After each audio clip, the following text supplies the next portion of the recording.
All right, so Bismillah ar-Rahman ar-Rahim and Assalamu alaikum wa rahmatullahi wa barakatuh. So today, I'm actually really excited. We have a lot to do in terms of tafsir, and let's just go over what we did last time. Can you see the shared screen?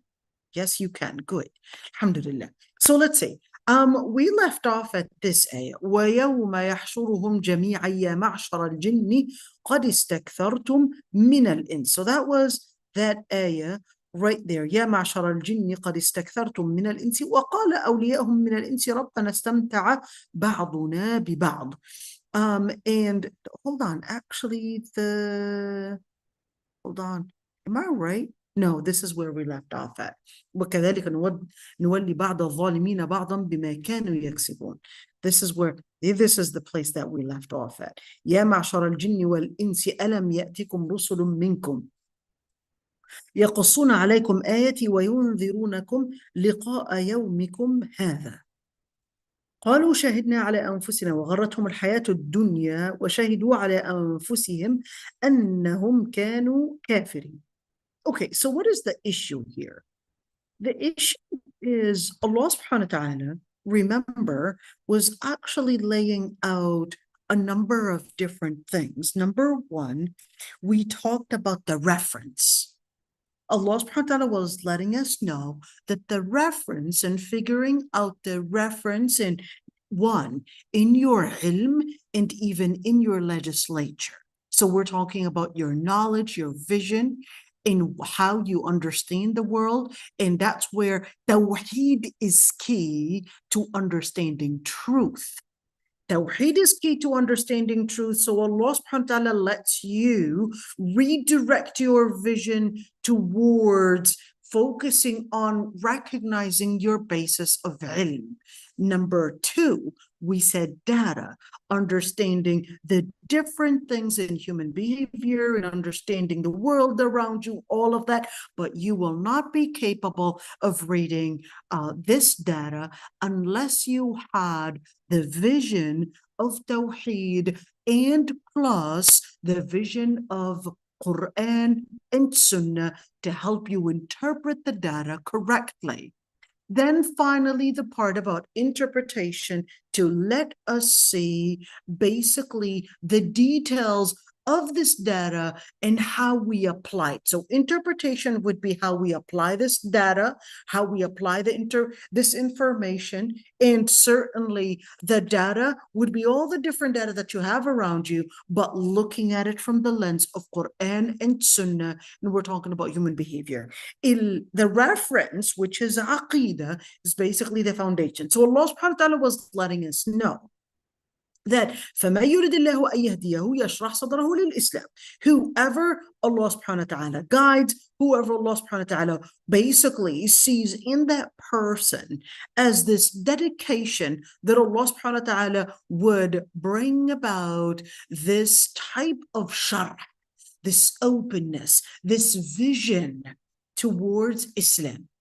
But then whoever is not putting in that dedication, whoever is basically lost in their behavior, lost in their vision, Allah subhanahu wa ta'ala had created certain laws, certain paradigms in the universe, and these laws and these paradigms in the universe, they're going to dictate whether if you were to follow this path, whether that was going to lead you to hellfire, distress, anxiety, all of these different things that would be considered as malfunction, or whether that path, if you were to follow it, it was going to lead to stability, it was going to lead to basically putting in the right function, the right direction, and so forth. Now, when you look at يَجْعَلْ صَدْرَهُ ضَيِّقًا حَرَجًا, he would make his chest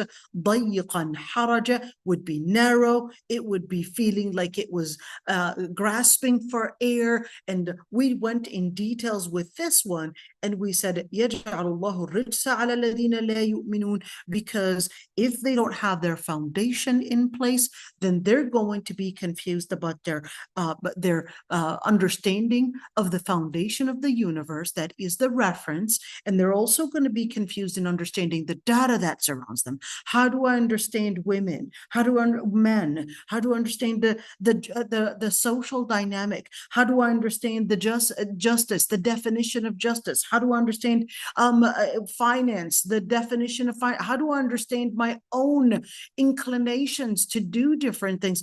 All of these different things were regulated in Islam, whether in legislation or whether in akhlaq. So when we're speaking about legislation, we're speaking about the application of Tawheed. So same thing, if we're talking about atheism, the application and the legislation of atheism is secularism. Okay, now Islam then tells you, وَهَذَا صِرَاطُ رَبِّكَ مُسْتَقِيمًا. This is the path of your Lord Almighty that is straight. There's no other path. You're either following the straight path to lead to Allah subhanahu wa ta'ala, or you're going to find yourself basically going into these confusions, into these regressions, and then you're going to find yourself basically going into a path of delusion, thinking that you're going to the direction of success and finding yourself that you're basically getting lost in the purpose and basically in the final destination. So Allah subhanahu wa ta'ala then said, لَهُمْ دَارُ السَّلَامِ عِنْدَ رَبِّهِمْ. For those people that would follow this path, they would basically reach the path of Dar salam, the house of stability, the house of peace, the house of Jannah. And then Allah subhanahu wa ta'ala then tells us, and on that day, the Lord Almighty will resurrect all of them. The jinn would basically be then confronted. Had you been using the humans? When we say using, we're talking about that they were seeking some form of control from al-jinn, from al-ins. So what does that mean? That would mean that the jinn was benefiting from getting control over the human beings, whether we're speaking about the shayateen or whether we're speaking the other way around, getting some form of feeling good, kind of like an ego that I'm basically in control. Just like in dunya, some would find happiness and basically would get some kind of an excitement in being in a position of leadership or in a position of control or in a position where someone else is obedient to them, etc. And certainly we know very well how we would see governments and people and people's lives basically be on the spot just in a rivalry in who's going to be in the position of authority. That's the same thing that the jinn was also seeking, a position of authority over the human beings, whether that was through asking them to do haram things, or whether through asking them to do certain things to give them something as in return, whether to do them a favor in sihr or whether to do them a favor in sorcery or whatever it is. Okay. قال أولياؤهم من الإنس ربنا استمتع بعضنا ببعض وبلغنا أجلنا الذي أجلت لنا. He said, well, actually, they were also benefiting from this. They thought that that was going to be a good excuse for them to not be held accountable. In other words, they should hold accountability too. They were benefiting, so were we. So in other words, don't put us as the main responsible ones here. They were responsible. They were seeking some benefit from this, and therefore we should, in other words, distribute the punishment upon us and them. So Allah subhanahu wa ta'ala then said, "An-naru mathwakum." At the end of the day, your hellfire, or the hellfire, is basically going to be your place of ending, place of residence, place of accountability. خالدين فيها إلا ما شاء الله. They will be living there eternally, except until Allah subhanahu wa ta'ala wills. And like I said earlier, there's actually a very good lecture that I would really recommend you listening to it. It's for Hatim al-Hajj. Dr. Hatim al-Hajj, he's just give you an idea, he's actually a pediatrician plus a scholar on Islam, a very good scholar, and he had a lecture, and it was debating, which is not a no debate. It was discussing the debate: will hellfire basically end on Judgment Day, because Allah subhanahu wa ta'ala will just be merciful? These people had enough punishment and therefore just make it vanish at one point? Or is that never going to happen because Allah subhanahu wa ta'ala said that they will be living there eternally? Let me give you the foundation of that debate. The foundation of that debate is scholars historically debated whether to have somebody get punished forever, eternally, khalidina fiha, whether that contradicted Allah subhanahu wa ta'ala's name as being just, his description as being just, or being merciful. So some scholars, they said, well, Allah subhanahu wa ta'ala said, khalidina fiha. He basically told us the final statement. We're just going to leave it at that, and they would never get out of hellfire because the ayah said eternally. The other scholars that were mainly Sufi, they basically said, well, no, at one point, Allah subhanahu wa ta'ala will let it go of these people. It wasn't all Sufi, by the way, because you have Ibn al-Qayyim also say that. Or is it, I was confused between Ibn al-Qayyim and Ibn al-Qayyim and Ibn al-Qudama, but it was actually Ibn al-Qayyim, okay? And even though they're completely two different ages, two different figures, two different books, but my brain always confuses the two names. Okay, now the scholars that said, well, no, at one point it's just going to vanish, and it's not going to be forever and ever, because Allah subhanahu wa ta'ala is most just, and therefore at one point when they had received their accountability, their punishment for the shirk, for the kufr, for the abuse, for the oppression, blah, all of these different details, then in that situation, once that comes to the final, let's say, amount, that's when they said Allah subhanahu wa ta'ala will just make it vanish. Will they get to go to Jannah? Then they debated that one as well. Will they get to go to Jannah eventually? Then they debated that no. The first group said, no, al-Jannah is only for Salihin. Al-Jannah is only for those that had believed in Allah, and Jannah is never going to be at all going to be the final place for somebody that is a kafir, even if they had received their punishment. So that was the debate. Now, one thing I liked about the detailed lecture, I think it was like for almost an hour and a half.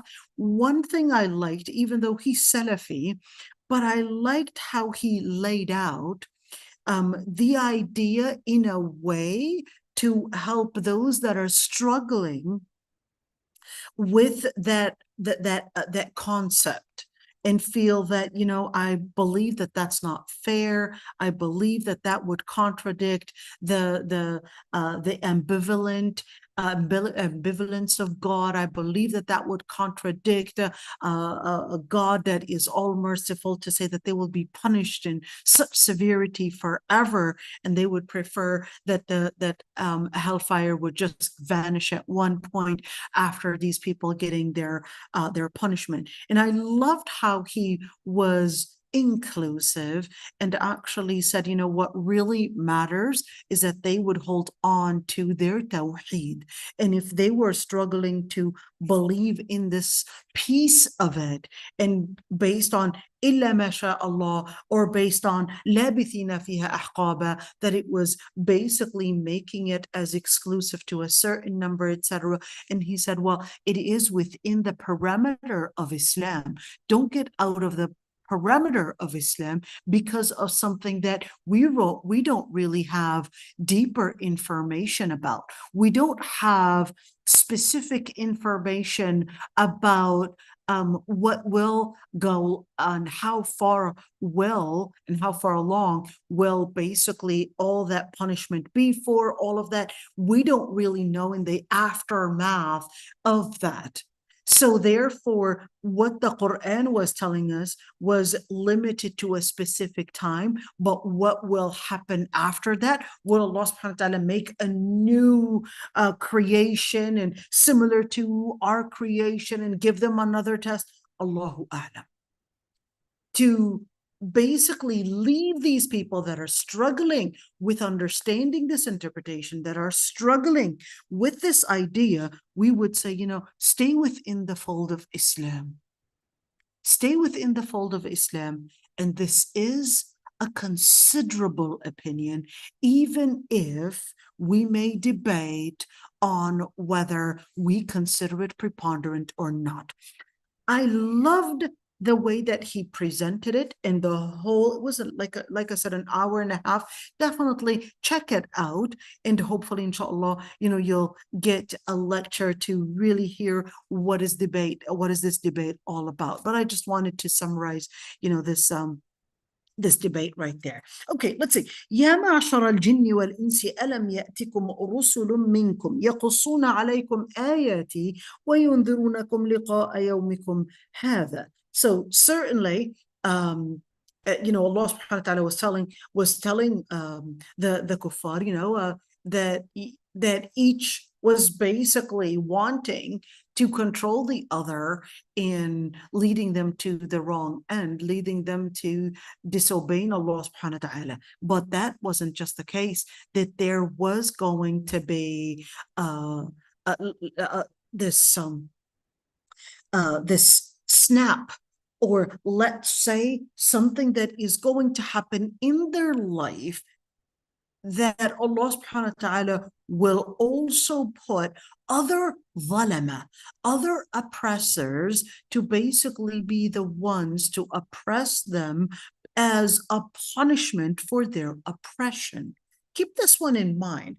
And yes, that Allah subhanahu wa ta'ala is letting us know that there are not only laws that control how things function in matter and motion, but there are also laws that relate to how things might unfold even in social relations.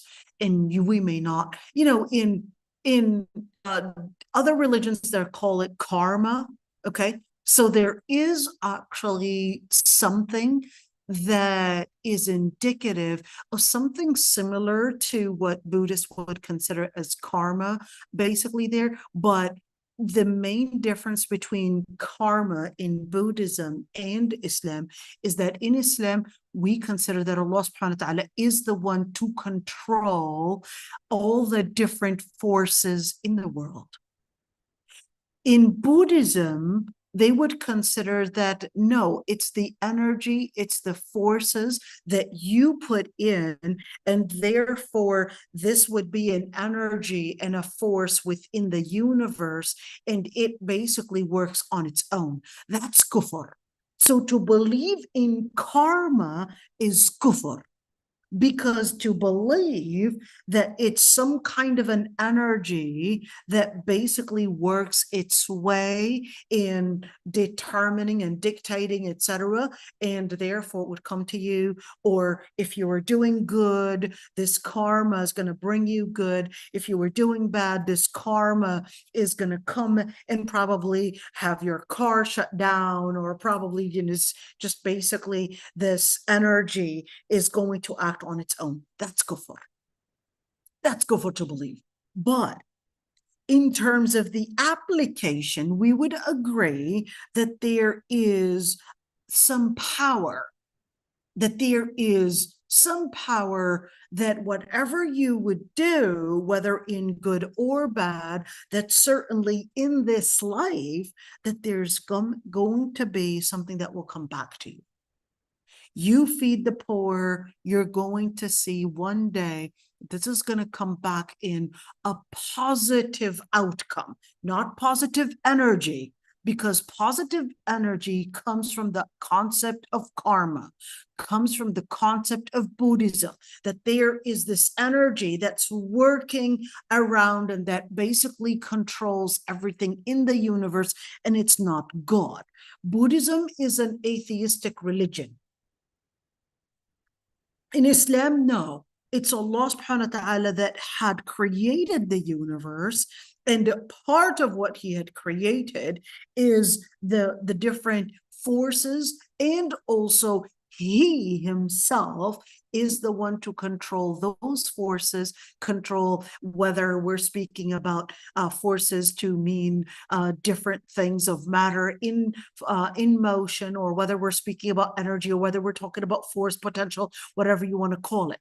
But I have a very high sensitivity to using the word energy in regards to speaking about Allah. It's extremely dangerous to describe Allah subhanahu wa ta'ala as an energy. Why? Because energy basically is not hayy and is not qayyum. Allah subhanahu wa ta'ala describes himself as al-hayy al-qayyum la ta'khuduhu sinatun wala nawm. Energy has a point of high motion or high force, and at one point it keeps fading away until that energy is not existent anymore. Allah subhanahu wa ta'ala is not an energy. Allah subhanahu wa ta'ala laysa kamithlihi shay. There's nothing like unto Allah subhanahu wa ta'ala. So when you look at كَذَلِكَ نُوَلِّي بَعْضَ الظَّالِمِينَ بَعْضًا, in terms of application, yes, this does look like a karma, but like I said, we don't believe in karma, but we would say that yes, if you commit dhulm, Allah subhanahu wa ta'ala will bring other zalimeen to basically, let's say, punish you for the dhulm that you had committed. Does that give any justification for the zalimeen to commit dhulm? The answer is no. But Allah subhanahu wa ta'ala is letting us know that injustice brings injustice, and injustice, Allah subhanahu wa ta'ala, even when we're speaking about in the general term, certainly al-kafirin may be the ones to plot, and maybe junudillah, without you know, in the general sense, okay? Don't tell me, oh, so right now we're seeing Israel is a jundun min junudillah. No, Israel is a jundun min junud al-shaytan. It's not jundun min junudillah, it's a jundun min junud al-shaytan. But Allah subhanahu wa ta'ala will let them work, and without them realizing, they would be a force, because Allah subhanahu wa ta'ala had basically told us that there would be certain junud, they would be forces, they would think that they are working their own force, but Allah subhanahu wa ta'ala tells us that ظهر الحق وزهق الباطل إن الباطل كان زهوقا. This is another force. Just as the force of how Allah subhanahu wa ta'ala will let oppression get its punishment through other oppressors, so that they would taste what they had done to those that they had oppressed. One day Allah subhanahu wa ta'ala will bring other oppressors, whether it's going to be called the Holocaust or whether it's going to be called this. We definitely do not want something like a Holocaust, because as Muslims, we don't believe that this is just at all. We don't believe that this is acceptable at all, to deal even with anybody as a human being. Because Allah subhanahu wa ta'ala told us, the Prophet ﷺ had said, the only one to punish with fire is basically the Lord of the fire. That's only Allah subhanahu wa ta'ala. But you will see that other forces will come in and teach that army a good lesson. How and when and where, you never know. It's an issue of time. And therefore, Allah subhanahu wa ta'ala then tells us, of course, they are in the first statement here, they were basically trying to get away with it. It's kind of like they recognize that the punishment is going to be inevitable. So they started saying, well, they're the ones that also supposed to be sharing some of the punishment because they were also benefiting from the delusion that we put them in. In other words, hey, if we're going to get 100 lashes, 50 for us, 50 for them, and that we won't get the whole punishment. Okay. So that's when they first used this tactic, but then Allah subhanahu wa ta'ala, sorry, no. النار مثواكم. You're going to get to hellfire, both of you. You had decided whether you are a follower or whether you are a leader. At the end, you had gone astray. Ya ma'shar al-jinn. Now, scholars debated, is this ya ma'shar al-jinni alam ya'tikum rusulun minkum yaqussuna alaykum ayati wa yundirunakum liqa'a yawmikum hadha? Is this, let me first explain what this is saying. Ya ma'shar al-jinn. O jinn and humans, have you not received prophets and messengers from amongst you, giving you the details or giving upon you the details about the signs and the verses and the revelation of the Lord Almighty, and warning you the day that you will meet, this day that you will meet your Lord Almighty, that is? They said, verily we witness upon ourselves, but they were deluded with this life of dunya, and they had witnessed upon themselves that they were disbelievers. A couple things to say about this ayah. Number one, is this ayah basically, one, there's a conversation here.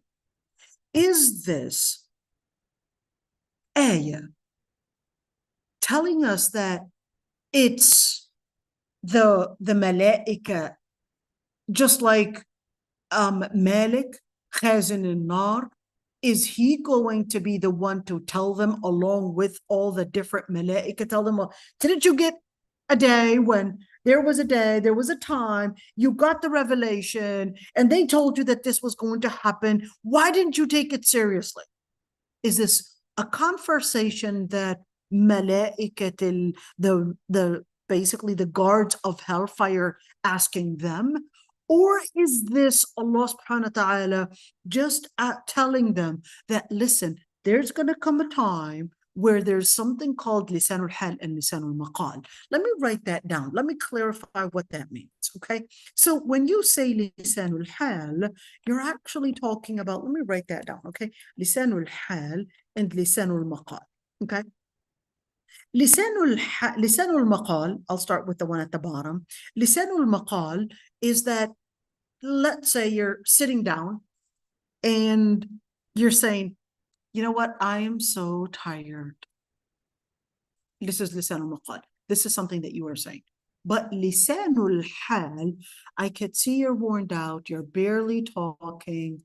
You just have your head on the couch or whatever, and you're not really showing the usual activism of you. You're looking very lazy today. So I would say you're looking lazy. That's lisanul hal. Lisanul hal is the body language, is basically what appears in the situation that you are in. Now, is this lisanul hal or is this lisanul maqal in this ayah? It can be both. It can be lisanul hal, that Allah subhanahu wa ta'ala was telling them that, listen, there's going to come a day where you're going to ask yourselves as lisanul hal, or you're going to be, the situation is going to be speaking for itself. Did you not get a revelation? Did you not get this? And it doesn't have to be somebody actually saying that literally.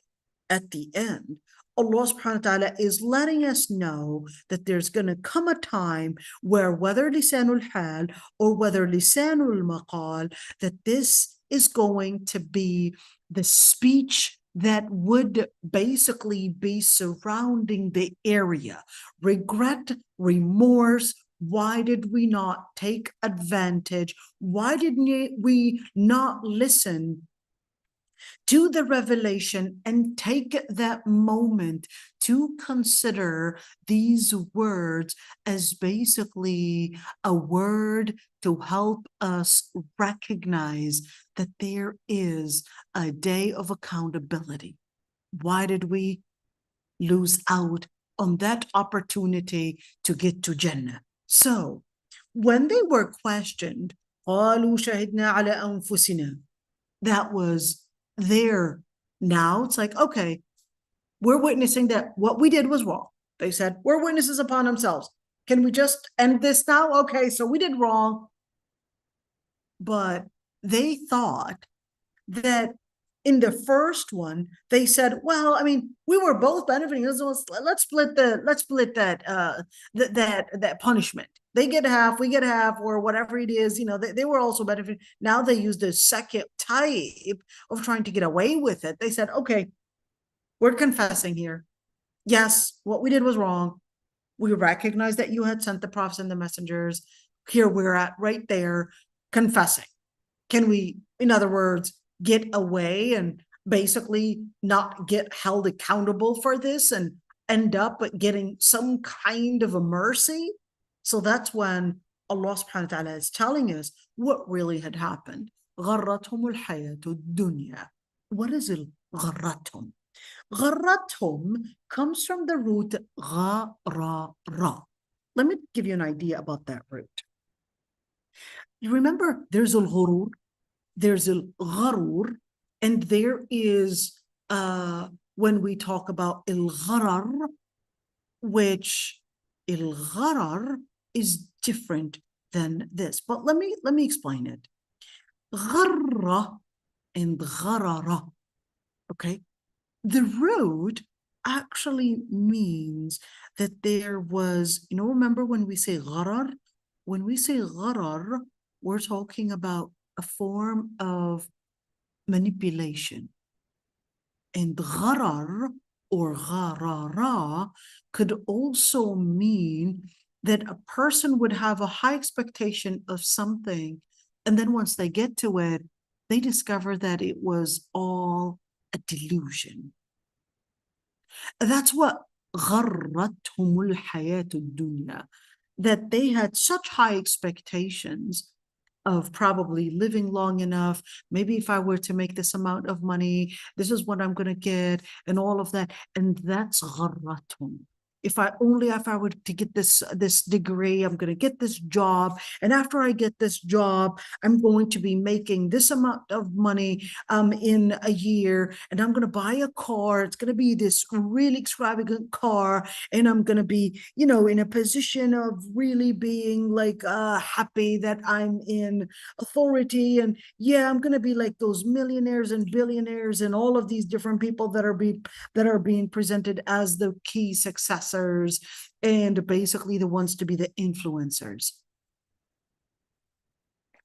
Whether we're speaking about il-gharar, to believe that you are in power, or whether il-gharar, to believe that you basically are in control of the resources. So in power, whether social power or whether we're speaking about control of resources, money, position, fame, people's hearts, whatever it is, at the end of the day, to expect that was going to bring you happiness, that was going to bring you the feeling of content, you're just running after a mirage. What is that mirage? غرتهم الحياة الدنيا. What is hayat?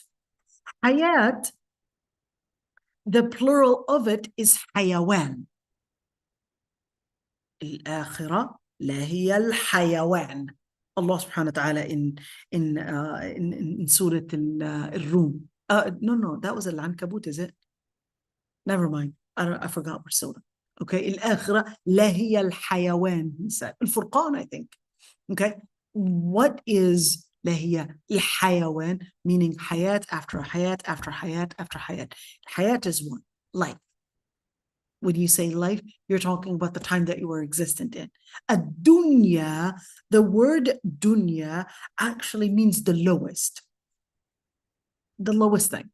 That's why we would say in the ayah, وَجَنَى الْجَنَّتَيْنِ dan. What is dan? Dan actually means, Jannah means fruits. الجنتين, the fruits of the Jannahs are dan, meaning that they are close to the person that wants to pick them. So dan would mean close. Dan would mean it's basically going down. That fruit is coming down.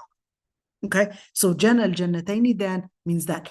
Dunya means the lowest of life. وَشَهِدُوا عَلَىٰ أَنفُسِهِمْ أَنَّهُمْ كَانُوا كَافِرِينَ.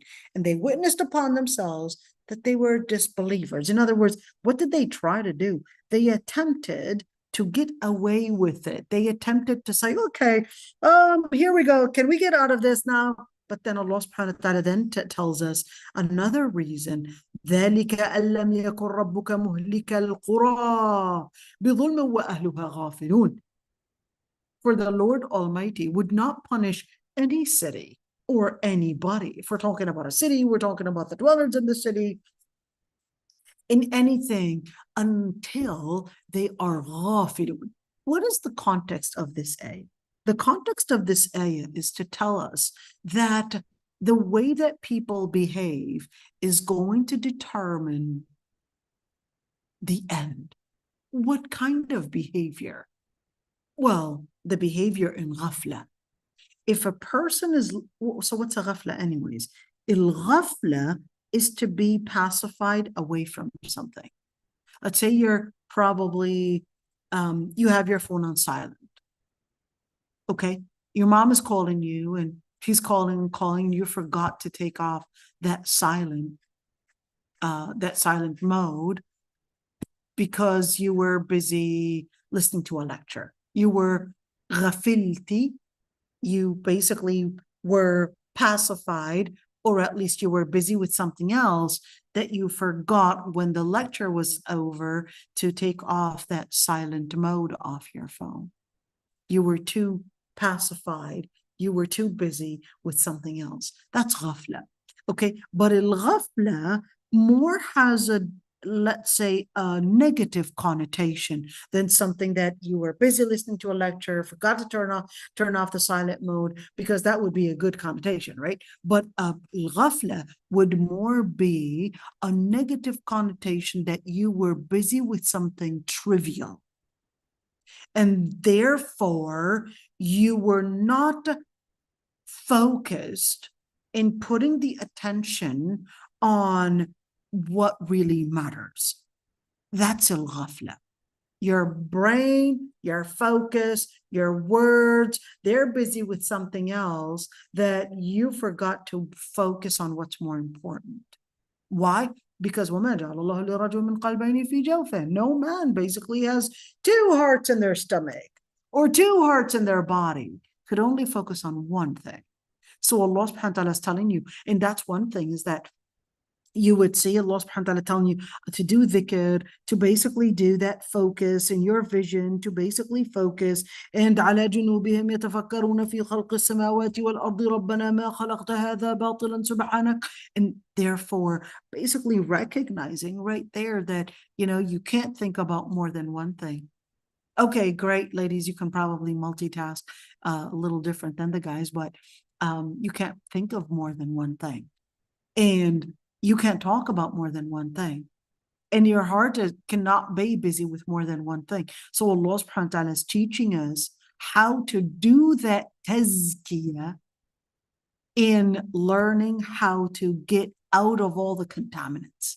Whether the contaminants that are getting your tongue busy, or whether the contaminants that are getting your brain busy, or whether your the senses that are busy with something else, etc. So Allah subhanahu wa ta'ala is teaching us how to put in that focus in place. The focus on what? The focus is on Allah subhanahu wa ta'ala. So Allah subhanahu wa ta'ala lets us know that ghafla is a key thing. That ghafla is a key thing to why they ended up in such a situation. And Allah subhanahu wa ta'ala says, وَلِكُلٍّ دَرَجَاتٌ مِمَّا عَمِلُوا.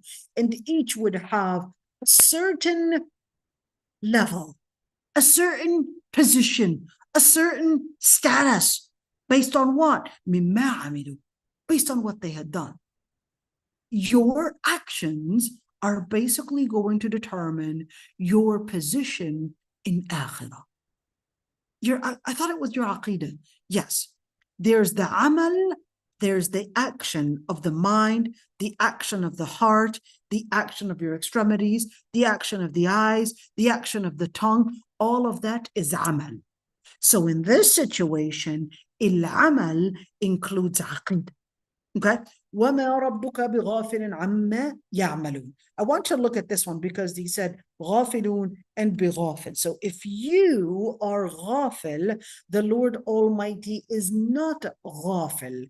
The Lord Almighty does not lose focus, and the Lord Almighty is beyond all, and he could see all that you're doing, all that you're saying, and his focus.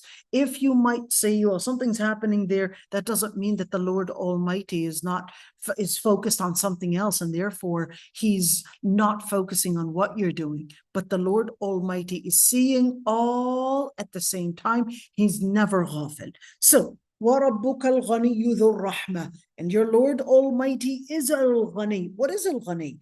Al-Ghani basically means the one that is not in need of others. That's al-Ghani. Not in need of others. ذُو الرَّحْمَةِ. Why ذُو الرَّحْمَةِ? Not let's say maybe ذُو الْعِزَّةِ وَالْجَبَرُوتِ. Why talk about the Rahmah? Because he was reminding them of accountability. So he's basically saying, well, you've got an opportunity. He's not in need of your submission to him. You are in need of the Lord Almighty. And he is the one to give you mercy. So therefore, run فَفِرُّوا إِلَى اللَّهِ.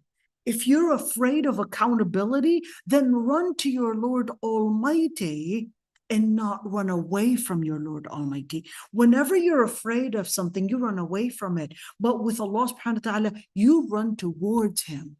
So he said, he's al-Ghani, he's not in need of your obedience, but you're in need of his rahmah.